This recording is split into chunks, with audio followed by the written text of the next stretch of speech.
el coronavirus en el mundo y cómo cada uno de los estados, los gobiernos, termina tratando de intervenir en esas situaciones y cómo son dispares los resultados que muchas veces se dan. Bueno, ya estamos con Itaí Hackman, ustedes lo conocen, es economista, diputado nacional. Itaí, ¿cómo estás? Muy buenas noches. ¿Qué tal, Julián? Buenas noches. Buenas noches. Bueno, ¿qué pasó ayer en el Congreso, en esta comisión de seguimiento de la deuda y puntualmente qué pasó también con el informe del Banco Central, la fuga de capitales? Digo, ¿qué ocurre con eso? Bueno, ayer pasó algo muy importante, Sí. que es que pudimos por mayoría aprobar un requerimiento al Banco Central para ampliar ese informe. Ese informe que salió hace aproximadamente 10 días, Sí, otras 2 así semanas. Es muy importante porque empezamos a echar a luz sobre lo que pasó en Argentina en los últimos 4 años. Sobre la deuda hemos hablado mucho. Todos sabemos que la Argentina tiene un gran problema por un sobreendeudamiento. Hasta el expresidente de la Nación reconoció que tomaron deuda de manera descontrolada. Y ahora tenemos un gobierno que está tratando de renegociar para convertir sustentable. Pero la otra parte de la historia, que es no cuántos dólares tomamos prestados, Sí. sino para qué se usaron esos dólares, hemos hablado menos. Porque nos endeudamos mucho, pero si esos dólares se hubieran usado para inversiones productivas, inversiones con algún fin social importante, al menos si lo hubieran dejado en el Banco Central durmiendo la siesta, hoy sería otra la situación en la Argentina. La realidad es que vos mirás las divisas, los dólares, Sí. los capitales que salieron de la economía argentina en los últimos 4 años y la correlación con el endeudamiento es casi perfecta. Es decir, los dólares que entraron por una ventanilla salieron por la otra. Entonces queremos conocer con detalle quiénes son los sectores que fugaron los capitales en la Argentina, cómo fue esa operatoria y si hubo una política por parte del Banco Central para favorecer este proceso, porque esto es un problema estructural de la economía argentina, la salida de capitales, algo que le sucedió a todos los gobiernos. Sí, le está sucediendo ahora a Brasil, por ejemplo. Claro, pero acá parece haber habido una política para alentarlo. La Argentina hizo algo que en ningún país del mundo hoy existe, que es regulaciones cero Sí. sobre los movimientos de capitales y la compra y venta de divisas. Sí. Uno puede discutir cuán restrictivo o cuán flexible tiene que ser el control de los movimientos de capitales y puede haber distintas miradas, pero cero, regulación cero, no hay en ningún país del mundo. Y eso pasó en la Argentina y da que sospechar porque realmente parecía que el gobierno o el Banco Central estaba alentando que los capitales se vayan de la Argentina. Bueno, quienes discuten, y yo puedo llegar a entender que en algún punto no era ilegal comprar dólares y depositarlos en el exterior. Probablemente eso sea así, digo, de hecho era así, digamos, no era ilegal hacerlo, no había topes como vos decís, pero también lo que muchas veces se discute, se dice, bueno, se estaba pagando deuda vieja, deuda que había sido emitida en años previos. Claro, lo que no está en discusión, y me parece que obviamente amerita, es justamente esto, cómo se administraban los dólares que ingresaban en la Argentina, y eso prácticamente no está en discusión hoy. Y aparte, más allá de la discusión sobre la cuestión penal, Sí. digamos, si hubo delito o no hubo delito, lo que es seguro es que el impacto económico y social que esto tuvo en la sociedad argentina fue brutal, digamos. Entonces, es de interés, Por supuesto, de la sociedad y argentina. bueno, porque hay un montón de privaciones hoy que, bueno, de hecho, el colchón social hoy para enfrentar el coronavirus es mucho más bajo que el que podríamos ¿Y tener. cómo estaría la situación en la Argentina si tuviéramos esos 86.000 millones de dólares o una parte importante Sí. de eso en la Argentina? Un dato, una aclaración importante que hay que hacer. Sí. Nosotros cuando hablamos de la fuga, nos interesa, y esto lo pedimos hacia el Banco Central, no el pequeño ahorrista que compró, porque eso es la Argentina, una parte importante Sí. de la sociedad argentina, compra dólares, si le sobra algo, un ahorro, lo pasa a dólares. No estamos hablando de eso, estamos hablando de los grandes fugadores. Si vos tomás solamente el 1% de los individuos y las empresas que más dólares compraron en la Argentina en los últimos años, según el informe del Banco Central, El 1% de las personas y de las empresas Bien. que más dólares compraron, dejamos al 99% Sí. de las empresas y de las personas afuera, solo el 1%, tenés 57.000 millones de dólares. Es decir, el nivel de concentración en la salida de capitales es terrible. es brutal. Entonces, no estamos hablando... 50, perdón que Sí. digo, de la costumbre esta de reforzar las cifras, porque la verdad que a veces uno no tiene magnitud. 57.000 millones de dólares. Sí, te doy el detalle. 57.000 millones Individuos, el 1% de los individuos que más compraron, 16.000 millones de dólares. El 1% de las empresas que más Sí. compraron, 41.000 millones de dólares. Bueno, a ver, las reservas del Banco Central hoy están por encima de los 40.000, es decir, más que las Exacto. reservas que tiene hoy la Argentina. Exacto. Solamente el 1% de individuos y empresas que más dólares compraron en los últimos 4 años. Necesitamos que una parte de esa riqueza, Que esa vuelva. riqueza de la Argentina, Que vuelva al país. que vuelva. ¿Cómo estaría la situación para enfrentar el pago de la deuda externa o para reactivar la economía argentina si esos recursos estuvieran en el país? Entonces, lo que se hizo en la Argentina es muy grave. El pueblo argentino tiene derecho a saber cómo fue ese proceso. Y además, Julián, tenemos que pensar cómo hacemos para que esto no vuelva a pasar nunca más.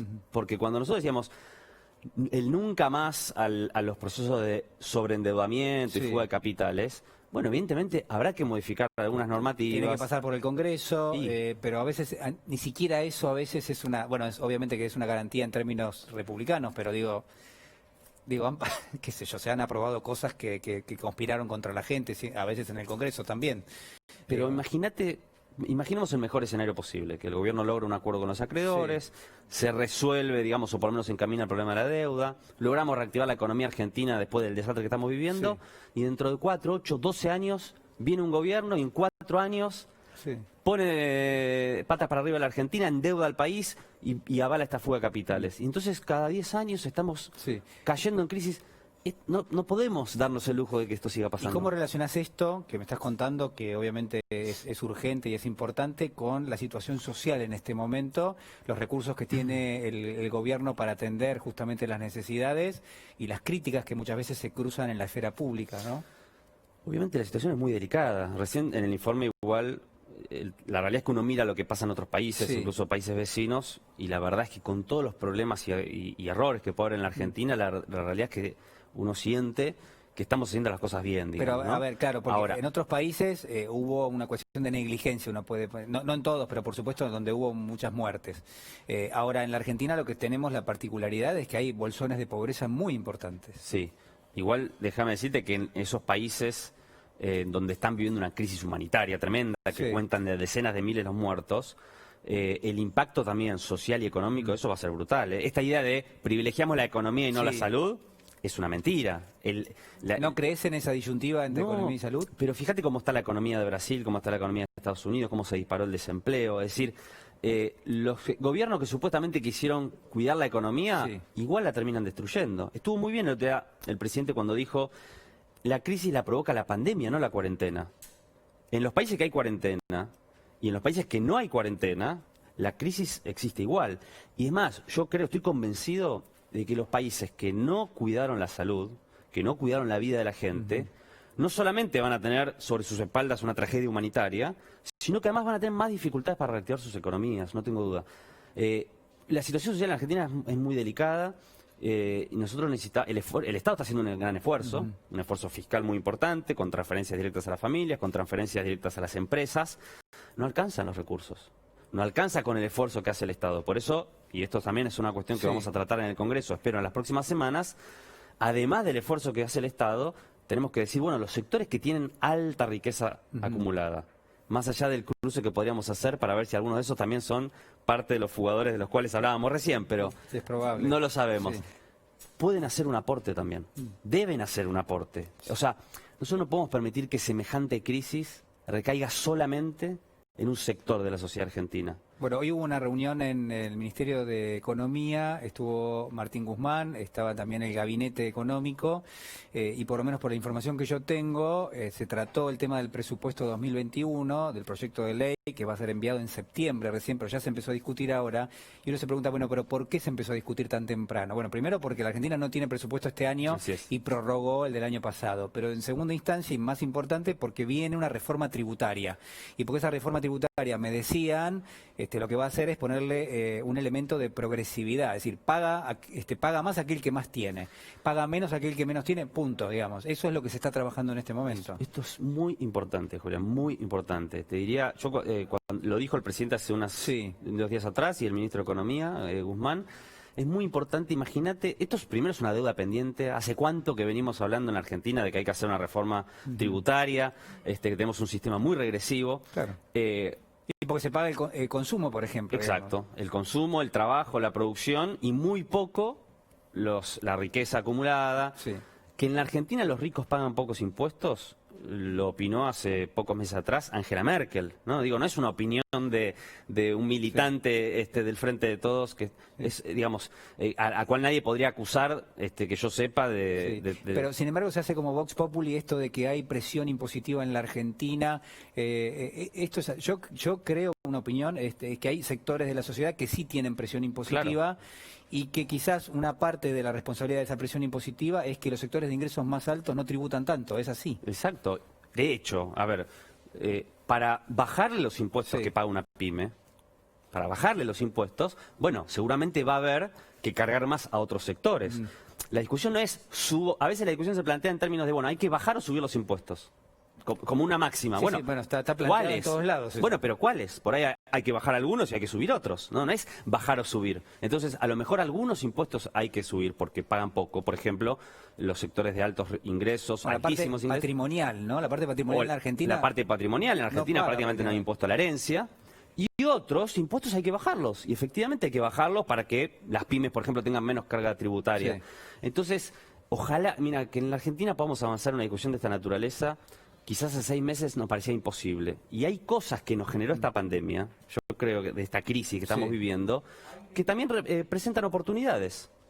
Porque uno y sus circunstancias. Bueno, las circunstancias nos empujaron de pronto, frente a la necesidad, frente a este contexto, a decir, bueno, ¿por qué no discutimos una reforma tributaria en la Argentina?